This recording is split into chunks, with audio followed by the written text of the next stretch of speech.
I'm Alana, a designer and entrepreneur. I've been creating a different kind of toy company for the past 7 years, and I just finished designing a toy that teaches failure. Because even though we know failure is key to design and innovation, most of us have an unhealthy relationship to failure. When we finished building this, we still had a couple minutes left, and that was the most stressful time. But I was literally talking to you like, I'm not going to breathe this way. I'm going to look over here.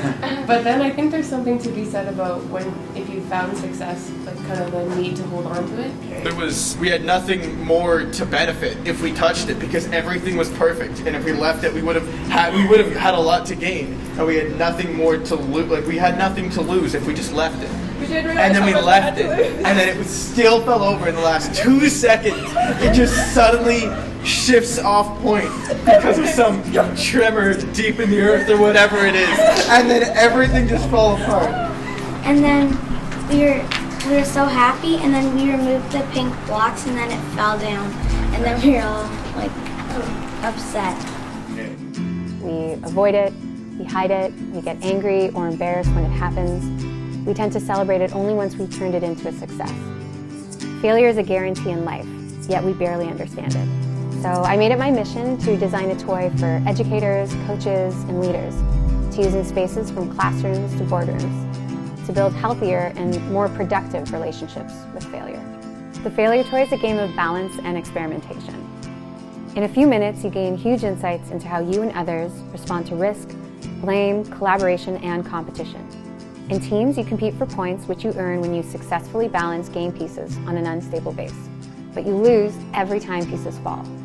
You're challenged with balancing ambition and security. Do you go for bonus points for the tallest structure, or play it safe and avoid the whole thing falling over? You have to decide with your team what balance to strike. And there's a catch. Over the course of multiple rounds, your team changes, bringing with them new personalities, new histories, and different privileges. Do you stick with old strategies or try new ones? Are you helping your team by playing it safe, by being too risky, or not playing at all? The entire game ends in a simple question: who won? Leading to a not-so-simple discussion about all the different forms success and failure can take. The more you play the toy, the easier it becomes to unpack. If the thing fell over and you only had a minute left, don't just hope, try to build it again and then try to hope that it works and stays up. Because if you just plan your strategy without actually trying it out without actually doing it, then you don't know if it's just a terrible strategy or if it's actually gonna work. I'd say rather than giving up, we'd be letting go, because it's there's so much effort put into it, but at some point it's there's so much you can do until it eventually fails, and why waste so much more time and effort when it can be placed somewhere else, rebooting and learning from what didn't work before. I was able to launch our first toy, a toy for empathy, 4 years ago, thanks to Kickstarter, as well as my mighty team and our equally passionate community of educators, facilitators, and corporate coaches. Since then, we've shipped toys to 49 countries and developed workshops and training programs that we deliver around the world. And we can't wait to do that again with the Failure Toy.